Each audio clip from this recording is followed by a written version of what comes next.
Jadi gini brother, entah ini Alex Muslim yang adalah bro sendiri atau tidak, tapi bro bernarasi di YouTube tanpa ragi, ya.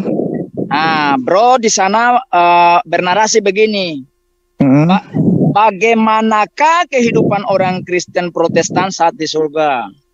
Ya, Kristen Protestan taunya hanya pasti masuk surga. Pasti masuk surga saja, tapi malu-malu mengatakan sudah tidak bisa lagi masuk neraka. Bro lanjutkan. Wujud manusia saat masuk di surga Kristen adalah manusia berwujud roh yang tidak berdaging. Bro quote dari 1 Korintus 15 ayat 50. Ya. Kemudian bro katakan kehidupan manusia Kristen Protestan saat di surga adalah berwujud roh dan bahagia hanya melihat Yesus selamanya di surga. Kebahagiaan apa saat sudah masuk di surga? Tolong diangkat, tolong dinaikkan screen-nya dinaikkan. Mungkin itu saja yang saya kirim ke beliau untuk buat temanya saja. Saya tidak kirim semua. Gitu. Nah, tapi kalau bro mau saya screenshot saya kirim ke beliau biar hanya informasi dulu. Halo Pak siapa Pak Bram ya? Hanya informasi dulu bahwa saya itu benar tulisan saya dan saya juga mengatakan tulisan yang Anda sampaikan di ini tadi itu adalah tulisan saya, ya benar. Oke. Terhadap tulisan saya apakah ada yang tidak disetujui ya? Kalau salah ya saya mau dikoreksi lah, wong saya bukan Kristen. Jadi memang dia katakan bahwa Kristen Protestan itu taunya hanya pasti masuk surga dalam narasi dia. Dan dia katakan bahwa tetapi malu-malu mengatakan sudah tidak bisa lagi masuk neraka gitu. Dan dia katakan bahwa wujud manusia saat masuk di surga Kristen itu adalah manusia berwujud roh yang berdaging. Saya tidak tahu dia dapat data dari mana bahwa orang Kristen di surga itu wujud roh yang berdaging. Saya tidak tahu. Tapi dia mendasari itu dengan mengutip ayat, satu ayat di dalam 1 Korintus pasal 15 ayat 50. Coba kita tampilkan ayat itu, kita lihat apa yang dimaksudkan di sana. Gitu. 1 Korintus pasal 15 ayatnya yang ke-50. Demikian firman Tuhan. Saudara-saudara, inilah yang hendak kukatakan kepadamu, yaitu bahwa daging dan darah tidak dapat bagian dalam kerajaan Allah. Dan bahwa yang binasa tidak dapat bagian dalam apa yang tidak binasa. Demikian firman Tuhan. Dia kan mengatakan bahwa di surga Kristen itu manusia berwujud roh yang berdaging. Tapi ayat itu mengatakan berbeda, bahwa daging dan darah tidak punya tempat di dalam surga. Nah, jadi ini orang, mereka ini khususnya para polemikus Muslim ini datang bukan bawa otak. Lalu memajukan congor mereka, itu kayak kuda Nil. Nah, jadi mereka ini datang dengan otak yang kosong. Makanya ketika ditanya itu nggak bisa menjawab apa-apa. Selain bertanya dan terus bertanya dan buat narasi terus. Nah, kita melihat di dalam 1 Korintus pasalnya yang ke-15 ayat 51 sampai 57 itu berbicara tentang hal lain. Oke, demikian firman Tuhan. Sesungguhnya aku menyatakan kepadamu suatu rahasia. Kita tidak akan mati semuanya, tetapi kita semuanya akan diubah. Jadi, ini Rasul Paulus ini sedang berbicara tentang kedatangan Kristus kedua kali dan bagaimana orang Kristen, baik yang meninggal maupun yang hidup itu akan bertemu Tuhan. Jadi ini tidak berbicara soal daging atau tubuh atau apa gitu. Hal itu diungkapkan juga oleh Rasul Paulus di dalam 1 Tesalonika pasal 4 ayat 13 sampai 17. Nah, coba mari kita lihat di sana dulu, brother. Kita tinggalkan 1 Korintus 15 dulu. 1 Tesalonika 4 ayat yang ke-13. Perikopnya ada kedatangan Tuhan. Selanjutnya, kami tidak mau saudara-saudara bahwa kamu tidak mengetahui tentang mereka yang meninggal, supaya kamu jangan berduka cita seperti orang-orang lain yang tidak mempunyai pengharapan. Demikian firman Tuhan. Ya, jadi perhatikan di situ. Rasul Paulus itu sedang membicarakan tentang bagaimana orang yang percaya kepada Yesus Kristus ketika Yesus akan datang kedua kali dan bagaimana mereka dalam menyongsong Tuhan. Dan mereka adalah orang-orang yang punya pengharapan. Ya, kita punya harapan bahwa Tuhan itu akan datang dan harapan itu diwujudkan nantinya. Ya, sangat berbeda sekali kalau Islam tidak punya harapan. Mereka tidak punya harapan. Makanya perlu Allah Subhanahu wa Ta'ala dan para malaikat dan semua kaum muslim harus mendoakan mulai dari junjungannya hingga hari ini. Kenapa kamu masih berdoa untuk junjungan kamu gitu loh? Karena apa? Karena kamu tidak punya harapan akan masa depan, akan kekekalan. Makanya kamu mendoakan. Bahkan orang Islam itu mendoakan mereka yang masih mati, yang sudah mati itu, supaya kalau bisa mereka akan dipindahkan ke surga. Supaya mereka dibebaskan. Karena apa? Tidak punya harapan. Nah, oleh karena itu kita lihat satu ayat di dalam Quran, surah Al-Ahzab ayat 33 ayat 56. Ini mengatakan bahwa mereka tidak punya harapan. Bahkan Allah Subhanahu wa Ta'ala sendiri tidak punya harapan untuk dirinya sendiri dan juga untuk umatnya. Sesungguhnya Allah dan para malaikatnya bersalawat untuk Nabi. Wahai orang-orang yang beriman, bersalawatlah kamu untuk Nabi dan ucapkanlah salam dengan penuh penghormatan kepadanya. Nah, untuk apa kamu mendoakan orang yang sudah mati berabad-abad yang lalu? Kalau kami tidak perlu mendoakan Yesus, bahkan orang-orang yang sudah mati tidak perlu didoakan. Ya, tidak perlu, nggak penting. Doakan yang masih hidup agar mereka diberkati, dilindungi, dan seterusnya. Ya. Ini menunjukkan bahwa kamu, hai polemikus muslim, ya, kamu tidak punya harapan sehingga Allah harus mau berdoa. Anda tahu berdoa kepada siapa lagi. Nah, kalian nanti masuk untuk menjelaskan kenapa Allah masih berdoa. Jadi orang Kristen, kami orang Kristen, ya, itu dipastikan masuk surga dan kami tidak perlu malu-malu untuk mengatakan bahwa kami tidak masuk neraka. Enggak malu-malu kami. Memang kami tidak masuk neraka. Kami pasti masuk surga. Yohanes pasal 10 ayatnya yang ke-27 dan 28 berada. Bahwa kami tidak masuk neraka, kami pasti masuk surga. Supaya kamu tahu gitu loh. Masa kamu ikut Tuhan yang gak jelas. Ayat 27 ya. Domba-dombaku mendengar suaraku dan aku mengenal mereka dan mereka mengikuti aku. 28. Dan aku memberikan hidup yang kekal kepada mereka dan mereka pasti tidak akan binasa sampai selama-lamanya dan seorang pun tidak akan merebut mereka dari tanganku. Jadi jelas di situ ya bahwa domba-domba itu analogi bagi orang Kristen, orang yang percaya kepada Yesus. Yesus katakan bahwa domba-dombaku mendengarkan suaraku dan kami mendengar suara Yesus setiap hari, setiap saat, setiap detik, setiap sekon. Ya, dan Yesus katakan dia mengenal kami, dia sangat mengenal kami, dan kami mengikuti dia hingga hari ini. Tidak ada orang Kristen tidak ikuti Yesus tuh, ya. Dan di sini dia katakan bahwa dan aku memberi hidup kekal kepada mereka dan mereka pasti tidak akan binasa. Kata binasa ini artinya tidak masuk dalam penghukuman kekal di api neraka selama-lamanya, kata Yesus. Bahkan di dalam Yohanes pasal 6 ayat 37. Yohanes pasal 6 ayat 37. Semua yang diberikan Bapa kepadaku akan datang kepadaku, dan barang siapa datang kepadaku, ia tidak akan kubuang. Nah, orang yang datang kepada Yesus nggak akan dibuang. Bukan seperti Allah, kamu mengatakan bahwa kalau kamu tidak lakukan dosa, kamu dibuang dan diganti dengan orang yang berbuat dosa agar mereka diampuni. Kalau Yesus mengatakan, siapa yang datang kepadaku, dia tidak akan kubuang. Jadi kami punya kepastian hidup, ya. Tidak seperti kamu. Nah, beda kalau kamu, hai para polemikus, bahwa kamu itu dipastikan ditetapkan oleh Allahmu untuk masuk dalam neraka jahanam. Ya. Surat Maryam ayat 71, surat 19 ayat 71. Surah 19 ayat 71 demikian bunyinya. Dan tidak ada seorang pun di antaramu melainkan mendatangi neraka itu.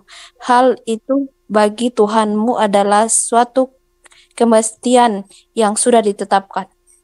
Ya, jadi kamu justru yang ditetapkan harus masuk dalam neraka jahanam. Karena itu sudah ditetapkan, tak diubah oleh siapapun. Dan aku baru tahu bahwa satu-satunya agama di dunia yang Allahnya, Tuhannya mengharuskan umatnya dibawa ke dalam api neraka, disiksa, dibakar sampai jadi tempe hangus di sana. Mengerikan banget ya. Tuhan macam apa seperti merancang untuk umatnya. Ya, kalau kami tidak, dipastikan tidak akan masuk dalam kebinasaan di api neraka. Nah, kita kembali kepada 1 Tesalonika pasal 4 ayat yang ke-14. Karena Ya. jika kita percaya bahwa Yesus telah mati dan telah bangkit, maka kita percaya juga bahwa mereka yang telah meninggal dalam Yesus akan dikumpulkan Allah bersama-sama dengan Dia. Iya, jadi di situ dikatakan orang Kristen itu akan dibangkitkan seperti Yesus waktu mati dan dibangkitkan juga. Dan kumpul sama dia. Itu loh. Kalau kamu kan tidak ada. Allah mau akan kumpulkan kamu kan tidak ada. Malah kamu disodorkan ke neraka begitu. Kasihan banget ya. Setelah dibakar beberapa lama, baru kamu diselamatkan. Sedangkan orang yang kafir, orang yang tidak percaya Allah mungkin ya, itu masih disiksa di situ dalam keadaan berlutut. Sedangkan kamu sudah berdiri begitu. Mana ada maling itu mengaku bahwa dia maling. Penjahat mana bilang, ya aku mau rampok kamu, mana ada begitu. Promosinya cukup kuat sih, ya.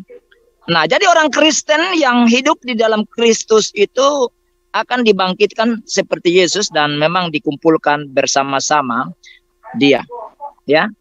Jadi kami akan masuk surga bersama-sama dengan Yesus, ya. Ayat 15 deh. Ini kami katakan kepadamu dengan firman Tuhan, kita yang hidup, yang masih tinggal sampai kedatangan Tuhan, sekali-kali tidak akan mendahului mereka yang telah meninggal. Ya, jadi orang Kristen yang sudah meninggal itu tidak mendahului yang masih hidup. Nah, kadang-kadang kita orang Kristen juga banyak yang tidak tahu hal ini. Makanya istilah yang biasa kita pakai adalah yang sudah mati sudah ada di sorga, kan begitu. Istilah yang kita pakai simpelnya begitu. Tapi memang kita orang Kristen juga harus banyak belajar. Jadi di sini orang Kristen yang masih hidup maupun yang sudah meninggal itu tidak saling mendahului. Enggak. Ya, menurut teologianya Rasul Paulus. Ayat yang ke-16. Sebab pada waktu tanda diberi, yaitu pada waktu penghulu malaikat berseru dan sangkakala Allah berbunyi, maka Tuhan sendiri akan turun dari surga dan mereka yang mati di dalam Kristus akan lebih dahulu bangkit.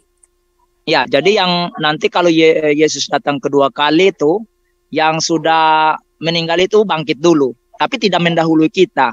Lalu kita yang masih hidup ini kan di dalam Tesalonika tadi, ya kan, mereka akan diubah. Jadi kita diubah. Makanya Yesus juga katakan ketika ada dua orang di kebun, satu diangkat, satu ditinggal. Ada dua orang yang sedang menggiling gandum, satu diangkat, satu ditinggal. Ada dua orang yang di tempat tidur, ada yang diangkat, yang tidak. Itu. Maka kita perlu berjaga-jaga. Nah itu. Jadi kita tidak mendahului. Kita yang masih hidup itu diubah langsung di dalam tubuh kemuliaan untuk kumpul bersama-sama dengan Tuhan. Nah, kemudian ayat yang ke-17. Ayatnya yang ke-17. Sesudah itu kita yang hidup masih tinggal akan diangkat bersama-sama dengan mereka dalam awan menyongsong Tuhan di angkasa. Demikianlah kita akan selama-lamanya bersama-sama dengan Tuhan. Ya, kita selama-lamanya ya, baik yang mati dalam Tuhan tadi maupun yang masih hidup tapi hidup di dalam Tuhan diubah. Kemudian kita pergi bersama-sama dengan Tuhan di tempatnya. Sebagaimana janji Yesus pada Yohanes pasal 14 ayat 2 dan 3. Yohanes 14 ayat 2. Di rumah Bapakku banyak tempat tinggal. Jika tidak demikian, tentu aku mengatakannya kepadamu. Sebab aku pergi ke situ untuk menyediakan tempat bagimu. Ayat 3. Dan apabila aku telah pergi ke situ dan telah menyediakan tempat bagimu, aku akan datang kembali dan membawa kamu ke tempatku, supaya di mana aku berada, kamu pun berada. Ya, jadi Yesus katakan bahwa dia akan datang menjemput orang-orangnya untuk pergi ke tempat dia di rumah Bapa itu, dan mereka bersama-sama dengan dia dimanapun dia berada. Narasi ini diungkapkan oleh Rasul Paulus bahwa Tuhan akan datang, kemudian kita yang mati maupun yang masih hidup akan bersama-sama dengan dia. Di mana? Di tempatnya Yesus berada. Jadi jelas, ya, orang Kristen itu jelas kemana dia pergi. Dia pergi tinggal sama-sama dengan Tuhannya. Tuhannya jemput. Kalau kamu dijemput sama siapa, apa polemikus? Saya tanya kamu dijemput sama siapa? Kamu dijemput sama setan, bukan dijemput oleh Tuhan atau siapa-siapa. Atau kamu mungkin pergi sendiri, ya. Nah, jadi orang Kristen yang mati itu sebenarnya dalam sudut pandang Yesus itu hanya tidur. Tinggal waktunya akan dibangkitkan atau dibangunkan kembali. Hal ini sebenarnya diungkapkan oleh Yesus tatkala ada seorang anak yang mati dan berita itu sampai kepada Yesus, dan Yesus katakan kalian pergi duluan. Nah, setelah itu baru Yesus nyusul. Coba kita baca Matius 9 ayat 24. Matius 9 ayat 24. Matius 9 ayat 24 berkata, berkatalah ia, pergilah, karena anak itu tidak mati tetapi tidur. Tetapi mereka menertawakan dia. Iya, karena memang anak itu benar-benar dalam pandangan manusia sudah mati, nggak punya nafas. Tapi Yesus bilang, dia tidak mati, dia cuma tidur. Makanya waktu Yesus datang, Yesus katakan, hai anakku, bangunlah. Dan anak itu bangun. Jadi orang yang mati dalam Tuhan itu cuma tidur, istirahat, tunggu waktunya Yesus datang kedua kali. Mereka dibangkitkan atau dibangunkan dari tidur mereka.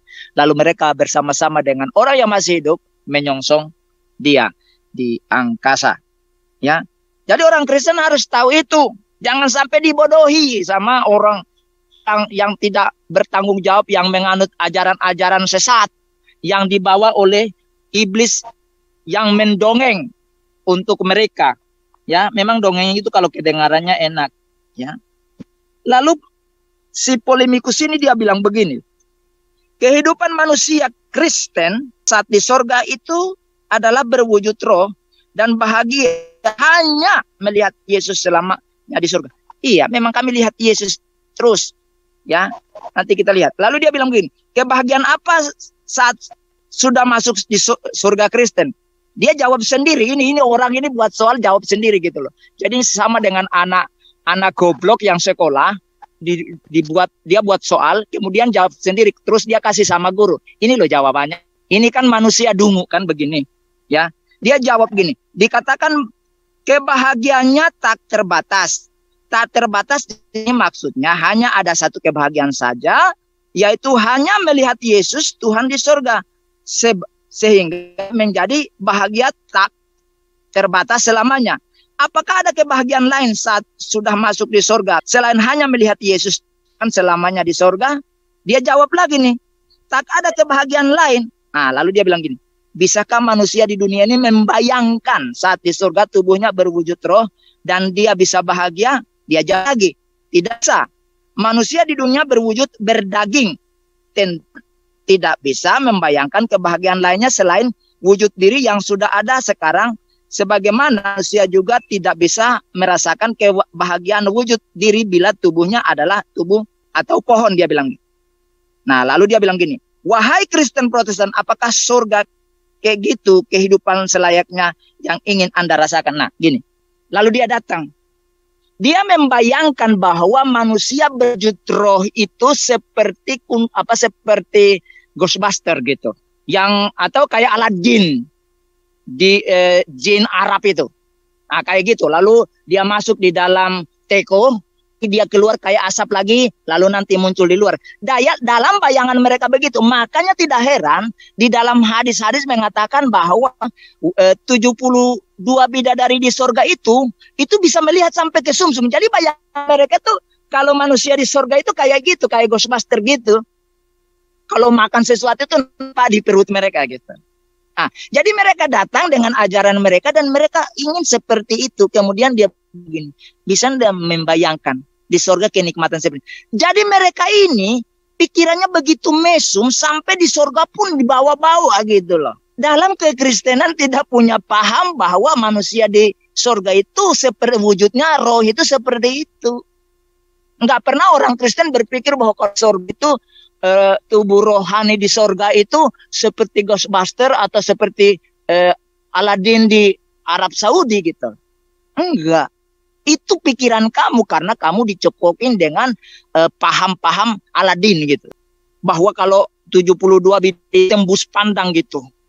Gimana ya membayangkannya itu. Nah, jadi kamu itu hanya menghayal, aduh ada wanita cantik di sana yang tembus pandang. Kalau dia minum air nampak di tenggorokannya sampai ke usnya, sampai keluar lagi itu nampak. Kalau orang Kristen yang dikatakan roh itu, sebagaimana Yesus waktu lahir, waktu bangkit dari antara orang mati, tubuhnya seperti itu.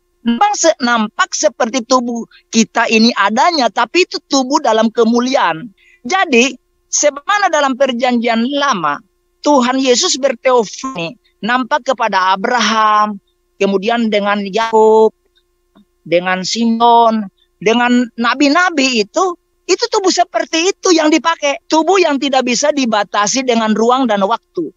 Bagaimana Yesus ketika dia bangkit dari antara orang mati, murid-muridnya ada di dalam sebuah rumah yang dengan terkunci rapat, dia bisa masuk. Jadi dia tidak bisa dibatasi. Begitu juga dengan tubuh rohani orang Kristen seperti itu. Waktu dia naik ke surga seperti itulah tubuh yang dipakai. Maka ketika Elia dengan Musa datang dalam kemuliaan bertemu dengan Yesus yang berupa wajah dalam wujud aslinya sebagai Tuhan yang ada di surga dalam wujud roh. Nah, mereka berbincang-bincang. Tubuh seperti itulah yang kami miliki, bukan seperti bidadari yang tembus pandang. Nggak pernah di dalam Alkitab mengatakan bahwa manusia roh yang ada di surga itu tembus pandang. Waktu Musa dengan Elia datang sama Yesus, apakah nampak khususnya Musa? Kan kagak. Jadi kamu datang dengan kamu punya framing yang memang itu adalah ajaran kamu gitu loh. Orang Kristen, ya, coba kitab Wahyu pasal 19 ayat 1. 19 ayat 1. Ya, ini salah satu ayat yang mewakili ayat-ayat lain. Ya, teman juga mungkin memberikan pendapat nanti kan. Wahyu pasal 19 ayat 1. Wahyu 19 ayat 1. Kemudian daripada itu aku mendengar seperti suara yang nyaring dari himpunan besar orang banyak di surga, katanya, Haleluya, keselamatan dan kemuliaan dan kekuasaan adalah pada Allah kita.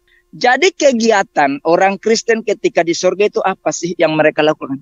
Ya hanya memuliakan Tuhan. Ya, kumpulan orang besar di surga dengan suara nyaring katakan, Haleluya, puji Tuhan, keselamatan dan kemuliaan dan kekuasaan Allah pencipta kita. Karena Tuhan adalah sosok yang paling senang dipuja-puji, diagung-agungkan, dimuliakan. Dia adalah sosok seperti itu. Makanya sifat itu diberikan kepada manusia. Kita jujur sebagai manusia. Kita kan senang dipujikan. Walaupun ada orang bilang, saya nggak suka dipuji. Itu omong kosong. Itu munafik. Karena sifat itu adalah sifat ilahi yang diberikan. Yang suka dipuji. Cuma itu dirusak oleh dosa. Itu loh. Kalau kita tidak dipuji, tersinggung juga kan. Kita sudah berbuat baik. Berbuat hal yang benar. Tidak dipuji kan. Kecewalah kita. Ya kan. Tersinggunglah. Ya kan. Karena apa? Itu sifat ilahi yang diberikan kepada kita.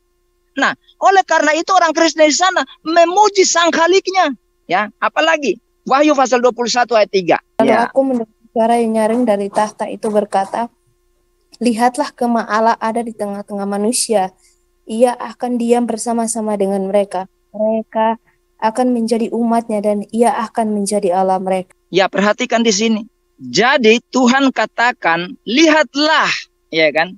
Kemah Allah ada di tengah mereka. Dalam terjemahan lain dikatakan bait Allah ada di tengah mereka. Kemah itu berbicara tentang masa Abraham dan sampai kepada masa umat Israel keluar dari tanah Mesir. Mereka ada kemah kemah Allah untuk bertemu dengan Tuhan.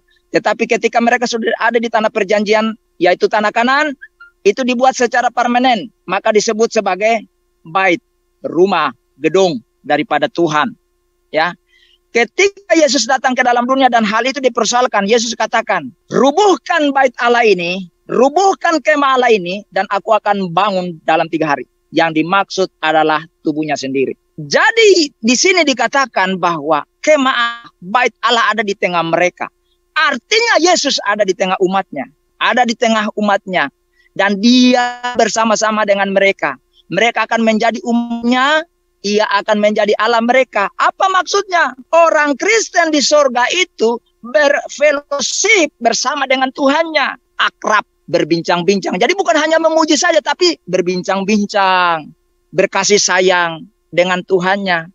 Ya, bukan sibuk dengan apa? Sibuk dengan bersetubuh. Jadi Allah itu, kalau orang setiap hari bersetubuh dengan 72 dan sekali barangnya berdiri, 70 tahun berdiri, lalu Allah jadi penonton dong. Wah, dia dianggap sebagai sosok yang enggak punya arti sama sekali karena masing-masing sibuk dengan kesibukannya.